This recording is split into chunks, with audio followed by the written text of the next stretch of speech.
뭐 그런 것에서 많이 내고 있을 텐데 그것들을 대체해 가면서 싸지도 않은 이 대체육, 뭐 싸다 하더라도 자기들이 직접 컨트롤할 수 없고 SK에게 공급받아야 되는 이 원재료에 크게 의존하는 식으로 밸류 체인을 다시 구성할까? 저는 아닐 것 같거든요.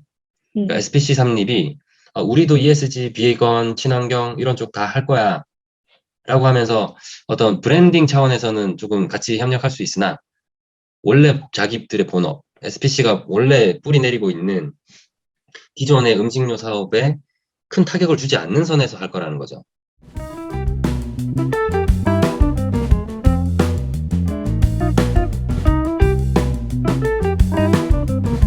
제가 이번에 준비한 주제는 SK그룹의 대체식품 시장 진출인데요. 제 가설은 SK의 대체식품 시장 진출은 타당하고 또 이제 SK가 그 대체식품 시장에 진출하기 위해서 SPC 삼립과 업무 협약을 맺었는데 해당 결정 또한 타당하다는 것입니다. 우선 대체식품 시장의 시장성을 한번 살펴볼 텐데요. 대체식품 시장의 글로벌 환경의 경우에는 대체 단백질 식품 시장은 2020년 전체 단백질 식품 시장의 2%, 2025년 3%, 2030년 8%, 2035년에는 11%로 성장할 것이라는 전망입니다. 해서 CAGR의 경우에는 13%로 집계가 되고 있습니다. 그리고 대체육 시장의 경우에는 전 세계 육류 시장에서 2025년 10%, 30년 30%, 25년 10%, 30년 30%, 35년 45%, 40년에는 60% 이상을 차지할 것으로 확인이 되는데요. 마찬가지로 CAGR은 동일하게 13%입니다. 밑에 그 그림에서 보시면 조금만 내려주시.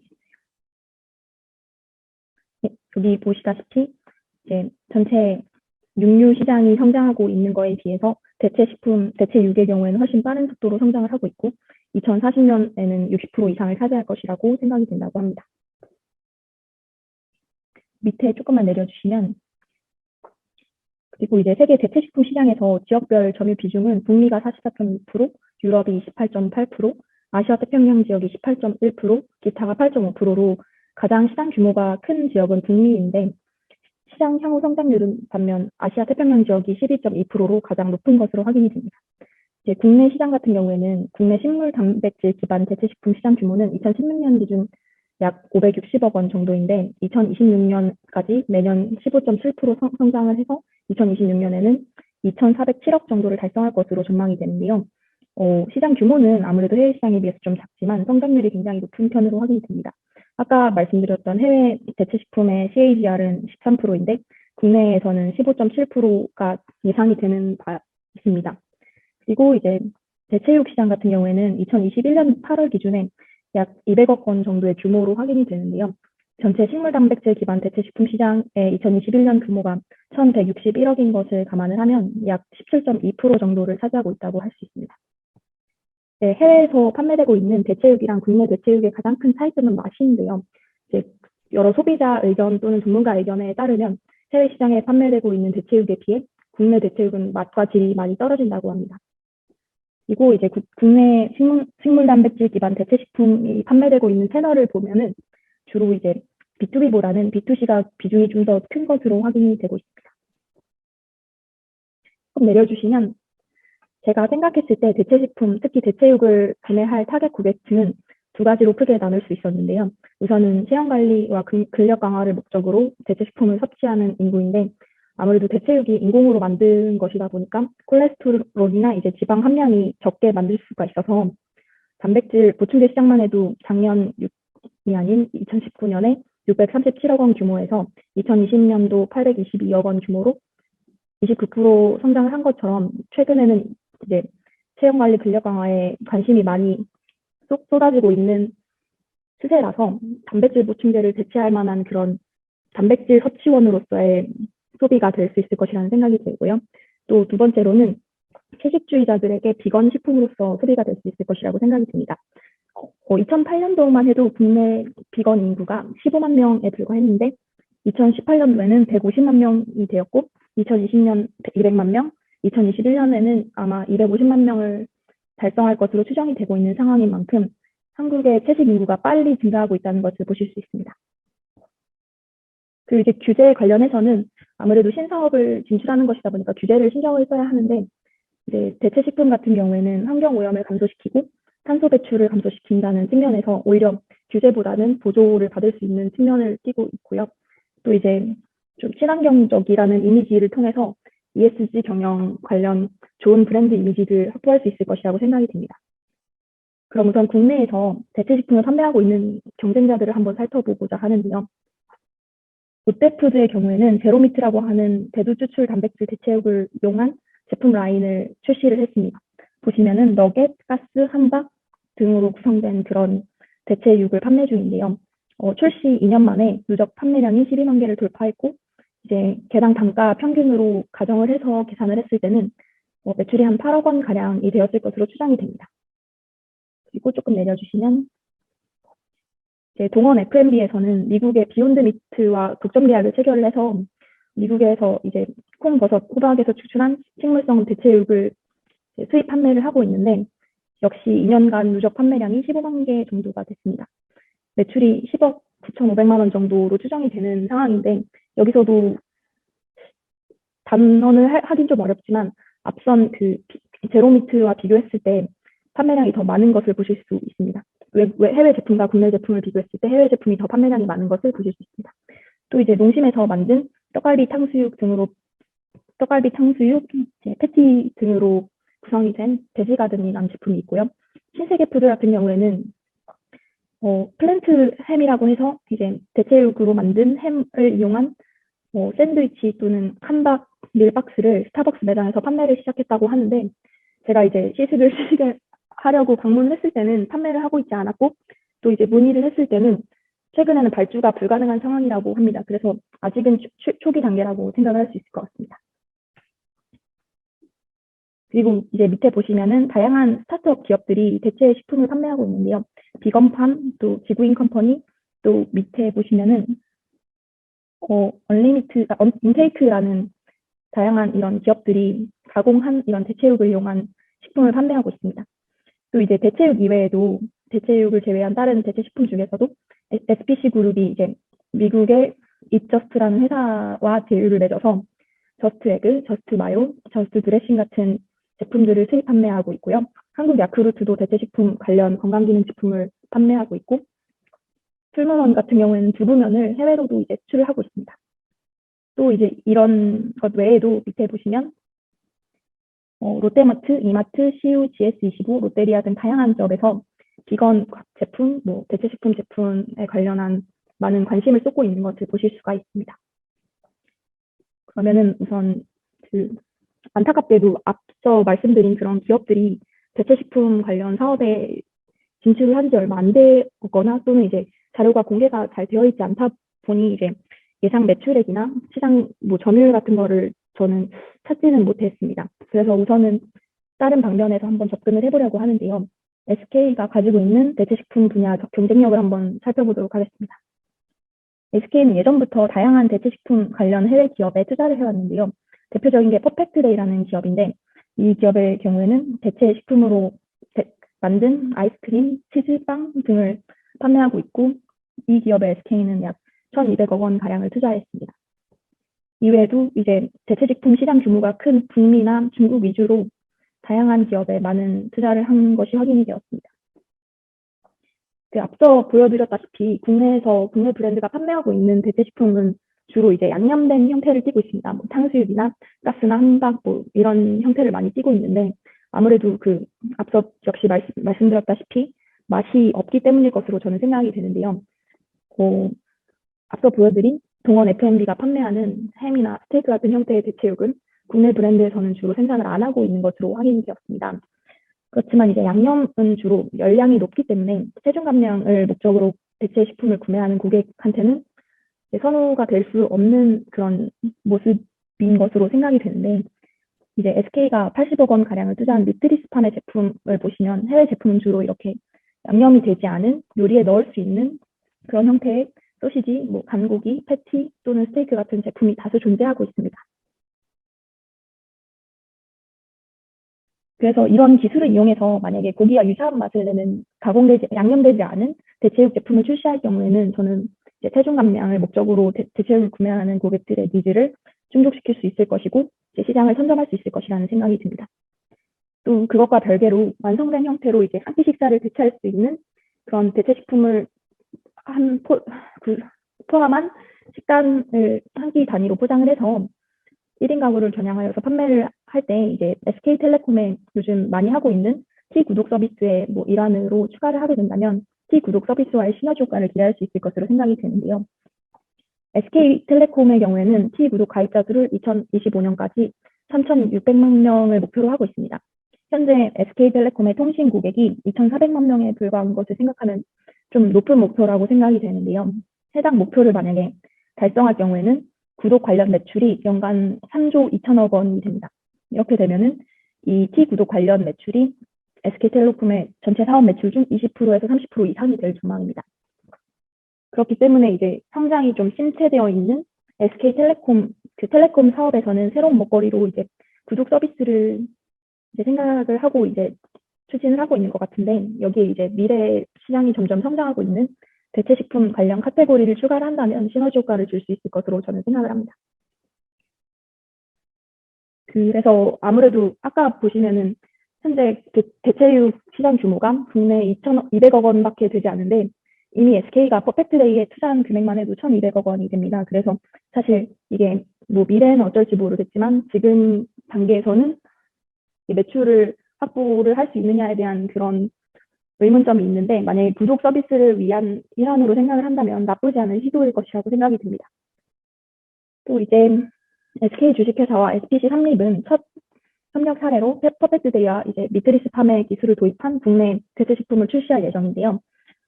아무래도 SK 주식회사는 디지털 기반 회사이다 보니 식품 사업 관련 역량은 부족한데 이제 많은 투자를 통해서 대체식품 관련 기술을 많이 확보한 상태인데요. SPC 삼립의 경우에는 굉장히 큰 식품 회사고 생산, 유통, R&D, 인프라 등을 보유를 하고 있습니다. 그래서 이제 대체식품을 보관, 운송하는 데 필요한 냉장 창고나 이제 식품 운송 차량 또는 이제 식품을 포장하기 위한 설비 등을 보유하고 있기 때문에 굉장히 좋은 파트너라고 생각이 되고요. 그리고 이제 SPC 그룹 같은 경우에는 매년 R&D에 500억 원 가량을 투자하고 있기 때문에 새로운 대체식품, 맛있고 한국인의 입맛에 맞는 그런 대체식품을 개발하기에는 굉장히 좋은 회사일 것이라고 생각이 듭니다. 그리고 밑에 보시면은 SPC가 보유하고 있는 브랜드가 굉장히 많은데요. 만약에 이렇게 업무 협약을 맺었을 경우에는 같이 이제 대체식품 관련 사업을 하는 만큼 판매 채널에서 시너지 효과를 많이 기대할 수 있을 것입니다. 우선 이제 식물성 계란, 유가공 제품의 경우에는 파리바게트나 베스킨라빈스, 에그슬럿, 파리크라상 등 카페 또는 디저트 브랜드와 제휴가 가능할 것인데요. 앞서 말씀드린 스타벅스의 샌드위치와 같이 파리바게트나 에그슬럿 같은 브랜드에서 샌드위치 또는 케이크에 대체 그 식물성 계란이나 우유를 재료로 이용할 수도 있고 또 베스킨라빈스에서는 앞서 말씀드린 퍼펙트데이 아이스크림 기술을 이용한 대체식품 메뉴를 개발을 할 수도 있을 것이라고 생각이 됩니다. 그리고 대체육 부분에서는 뭐 라그릴리아, 피크 인더가든, 시티델리, 퀸즈파크와 같은 여러 레스토랑 브랜드와의 제휴가 가능할 것인데요. 대체육 패티를 쉑쉑버거의 패티를 이용한 메뉴를 개발을 하거나 또 대체육 스테이크 같은 것을 판매할 채널로서 좋은 시너지를 발휘할 수 있을 것입니다. 또 이제 SPC 삼립이 대중에게 접근성이 좋은 다양한 브랜드를 보유하고 있는 만큼 대체육이 맛이 없다는 그런 인식을 가지고 있는 고객들에게 뭐 쉽게 접근성이 좋은 브랜드에서 대체육을 판매를 함으로써 대체육도 맛있을 수 있구나 하는 그런 경험을 제공할 수 있다는 장점이 있습니다. 그리고 아무래도 국내 시장은 성장률은 높지만 아직은 작은 것이 현실이기 때문에 대체식품 산업을 가지고 해외 시장 진출을 고려했을 때는 해외 진출 경험이 많은 SPC 삼립과의 업무 협약이 큰 도움이 될 것입니다. SPC의 자회사인 SPC GFS는 홍콩, 미국, 유럽 등 50개국에 약 100여 개의 바이어를 보유하고 있는데요. 대체식품 시장 규모가 가장 큰 북미와 유럽을 비롯한 해외 각국에 진출할 때 많은 시너지 효과를 기대할 수 있을 것으로 생각이 됩니다. 그래서 제 가설의 결론은 SK의 대체식품 시장 진출은 시기적절하고 이제 업무 협약 또한 타당하다는 것입니다.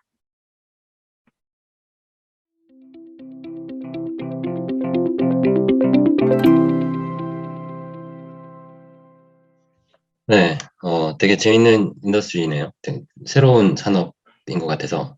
그러면 가설은 SK의 대체식품 시장 진출은 적절하고 SPC 삼립과의 업무 협약 또한 타당하다. 예. 뭐 이렇게 역할 분담을 해서 같이 할 수 있는 게 많아서 그렇다라고 할 수도 있겠네요. 예,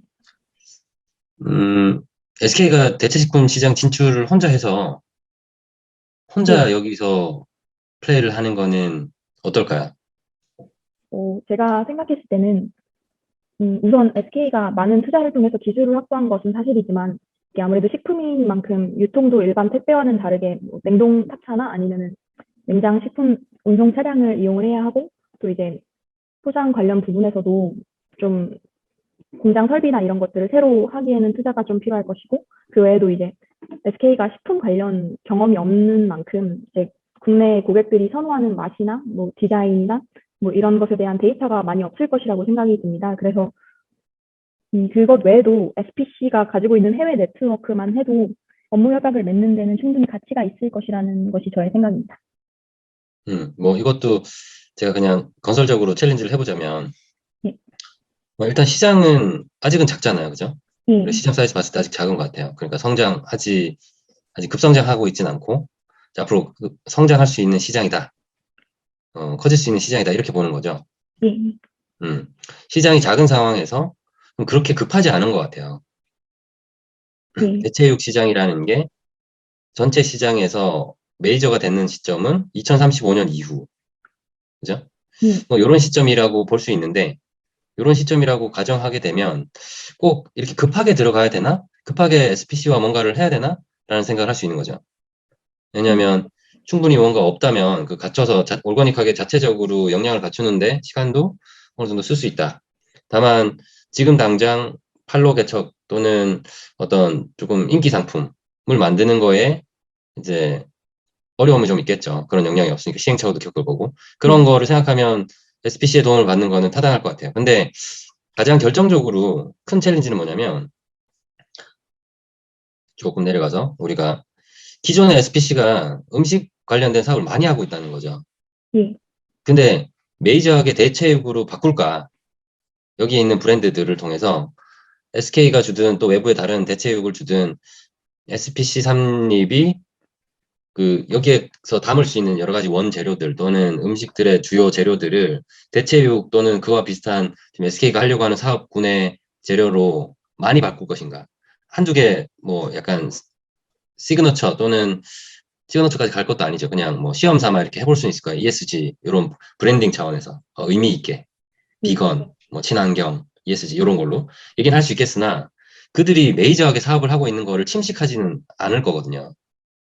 그 말은 뭐냐면 SPC 삼립은 수익을 기존의 원재료, 동물성 재료 뭐 그런 것에서 많이 내고 있을 텐데 그것들을 대체해 가면서 싸지도 않은 이 대체육, 뭐 싸다 하더라도 자기들이 직접 컨트롤할 수 없고 SK에게 공급받아야 되는 이 원재료에 크게 의존하는 식으로 밸류 체인을 다시 구성할까?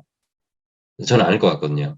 그러니까 예, SPC 삼립이 우리도 ESG, 비건, 친환경 이런 쪽 다 할 거야 라고 하면서 어떤 브랜딩 차원에서는 조금 같이 협력할 수 있으나 원래 자기들의 본업, SPC가 원래 뿌리 내리고 있는 기존의 음식료 사업에 큰 타격을 주지 않는 선에서 할 거라는 거죠. 예, 음, 그러니까 지금 여기서 다시 이제 시장으로 돌아가 보면 기존의 원재료들, 기존의 동물성 이 육류, 배양육, 뭐 아니면 일반 고기를 대체하는 규모가 어느 정도 나올 텐데 그거는 굉장히 먼 미래고 여기에서 이 부분 여기서 이제 예측하고 있는 비율보다 더 높은 비율로 SK 삼립 SK와 삼립이 SPC 삼립이 협업을 할 수 있는 거냐? 여기 수준이겠죠. 90%는 여전히 삼립은 자체적으로 하고 있던 걸 하고 한 10% 정도 아니면 그 언더로 좀 그냥 마이너하게 음, 마케팅 차원에서만 좀 해보는 거 아닌가라는 거예요. 그럼 그렇게 치면 SK 입장에서는 사이즈를 좀 키우겠다고 생각했고 자기가 속도 내겠다고 생각하는 그 타임라인하고 좀 안 맞을 수도 있겠다는 거죠. 예, 그러니까 SPC가 원래 올드한 트레디셔널한 육류 사업을 하고 있기 때문에 육류 시장에서 큰 재료나 이런 것들을 수급하는 밸류 체인을 가지고 있기 때문에 그거를 침식해가면서 자기 거를 깎아 먹으면서까지 SK 걸 사주진 않을 거다라는 생각이 살짝 들었어요. 그런 거는 그, 어떻게 생각하세요? 그, 조금만 위로 잠시만 가주실 수 있을까요? 대체식품의 판매, 예, 여기 한번 봐주시면은, 어, 공, 잠시 조금만 더 내려주실 수 있을까요? 여기 보시면은 국내 대체식품 유통 채널별 시장 규모를 보실 수 있는데요. 주로 B2C가 많은 부분을 차지하고 있는데 그 중에서도 가장 많이 차지하고 있는 건 온라인 소매 부분인데요. 그래서 제가 생각을 했을 때 이제 주변 사람들이나 주로 소비자의 대체식품에 대한 의견을 들었을 때는 안 사는 가장 큰 이유는 맛이 없어서라는 것이었는데요.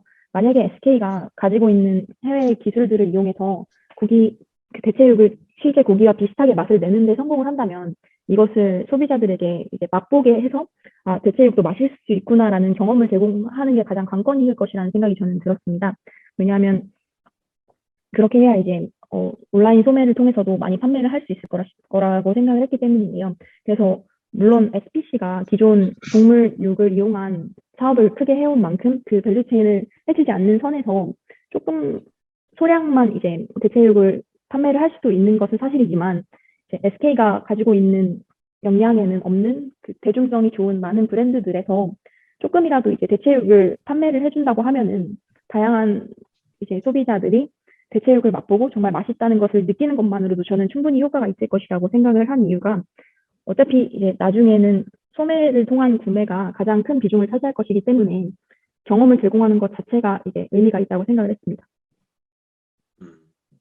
좋아요. 그러면 지금 2019년이 조금 의미 있는 데이터일 것 같은데, 2019년에, 이 퍼센테이지로 나와 있지 않아서 조금 애매하긴 하지만, 네. 예,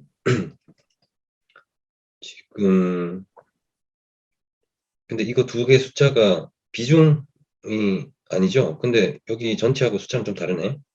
네, 그죠? 네, 조금, 왜 다르지, 이거? 111.8인데 여기는 140.5네요. 어떻게 계산한 거지, 이거?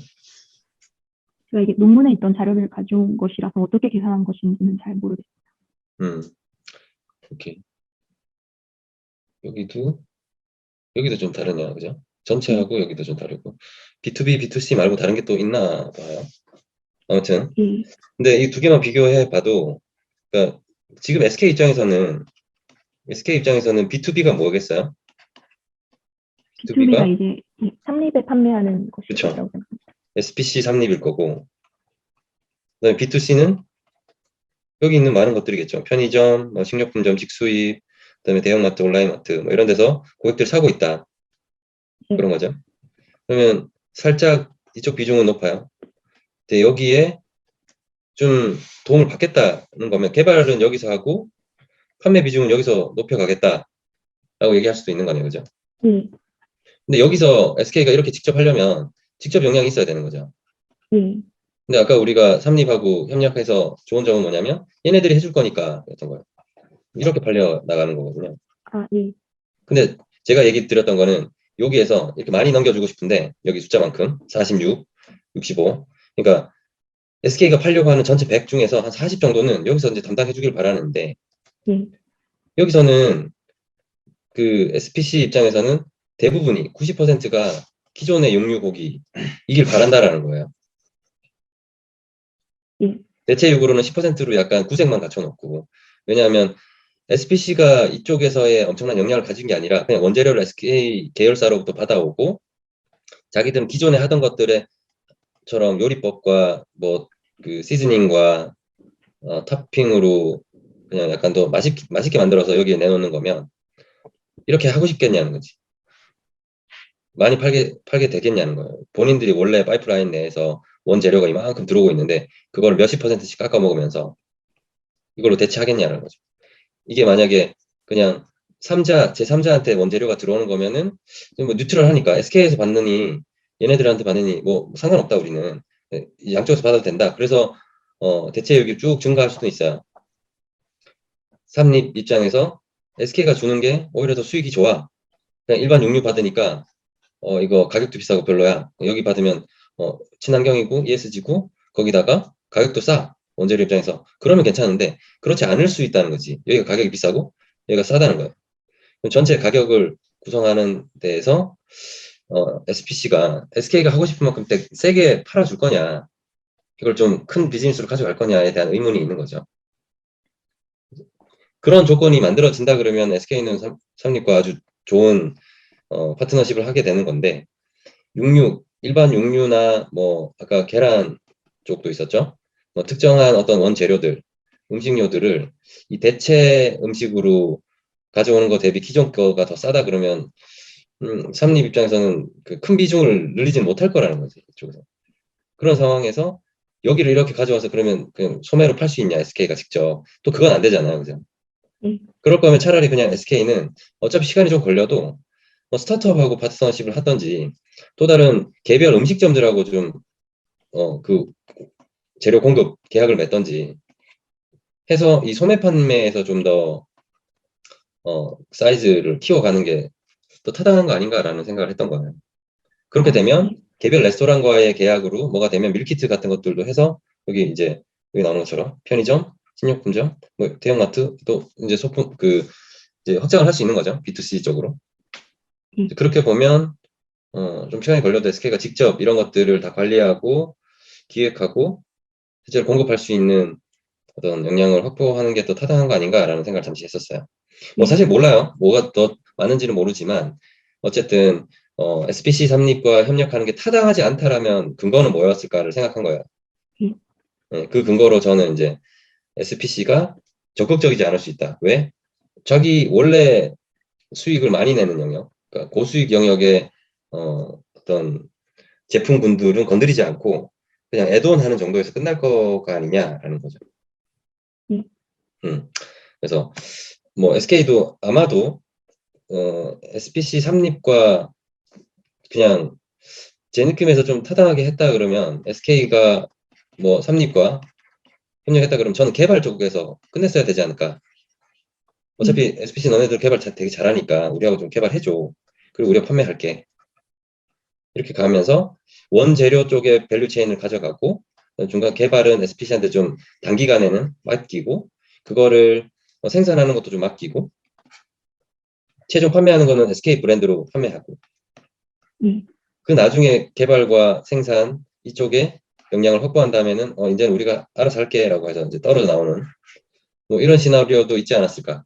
근데 예. 이거를 SPC가 바보가 아니면 이렇게는 안 해주겠죠. 우리 통으로 다 가져가는 걸 우리가 할 거야. 그래서 아마 이런 계약을 하게 됐을 텐데 이걸 이렇게 그리니까 좀 그런데 밸류 체인으로 그려보면 전체 밸류 체인의 유통과 제조, 개발, 원재료 공급에서 보면 원재료, 개발, 그다음에 제조, 유통인데 SK가 일부를 좀 이렇게 가져가고 나머지를 SPC한테 줬으면 좋겠지만 SPC가 바보가 아니면 이거 다 우리가 할 거야 라고 해서 여기 컨트롤을 계속 하게 되겠죠. 저는 그럴 바에는 요거 가지고 있으니까 요거 잘하고 아니면 요거 잘하고 요거 잘하고 요거 잘하는 스타트업들을 묶어서 하는 게 낫지 않았을까.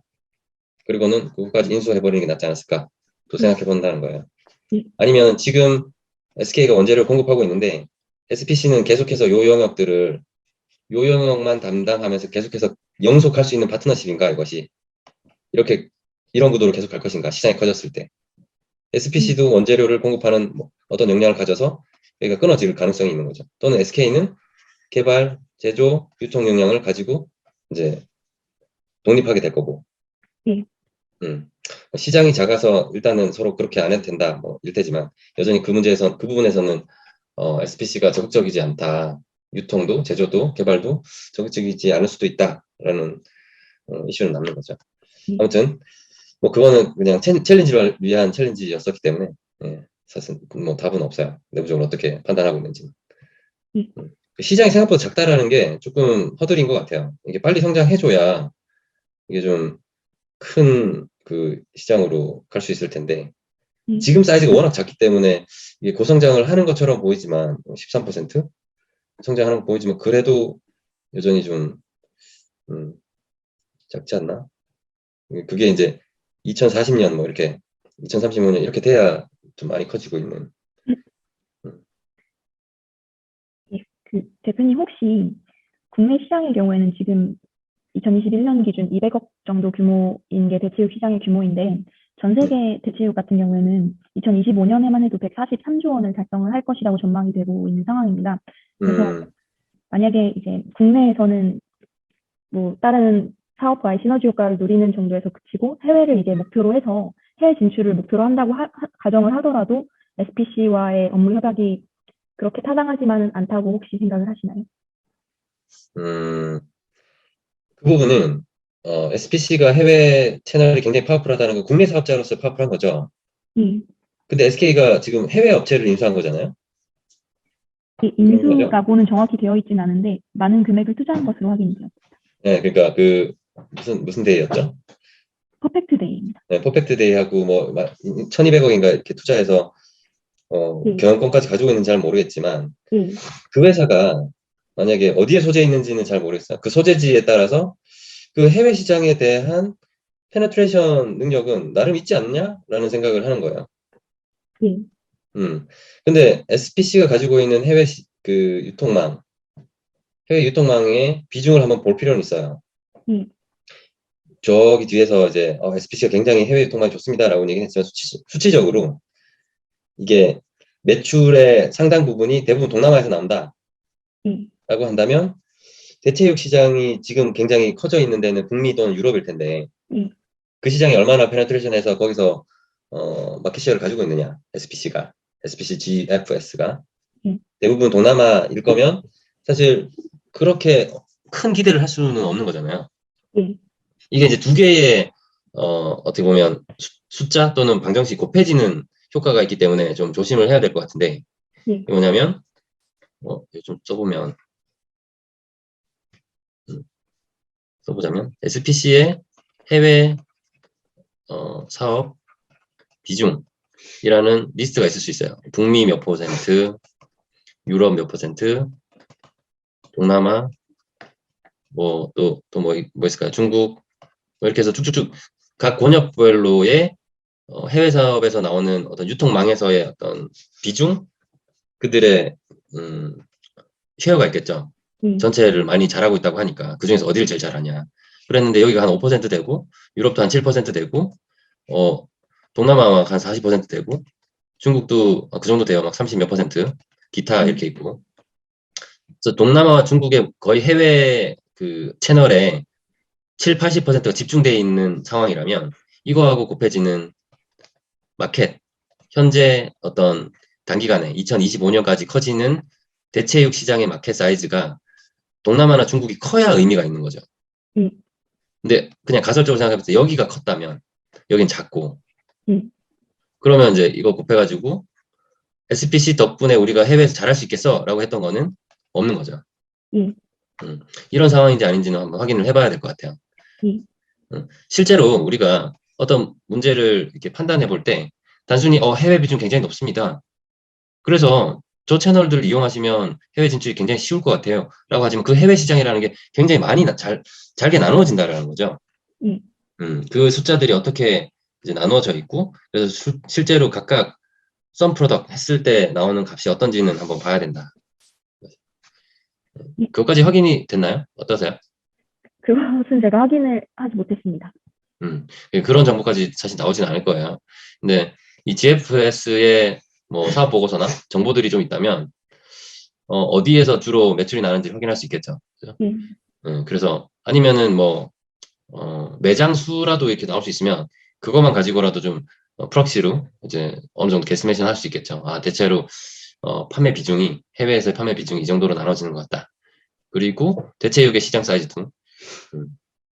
근데 뭐 대체육의 시장 사이즈가 전 세계가 골고루 빠른 속도로 성장을 한다. 그리고 아까 2025년 얼마였죠? 한 140조? 예, 143조 되는 시장이 되게 이분하게 4개 권역에 골고루 분포해 있어. 라고 하면 이런 이슈는 없겠죠. 예, 해외 비중에서 큰 만큼 이제 가져간다는 거니까. 네, 일단 그 정도로 볼 수 있겠습니다. 예, 감사합니다. 네, 수고하셨습니다.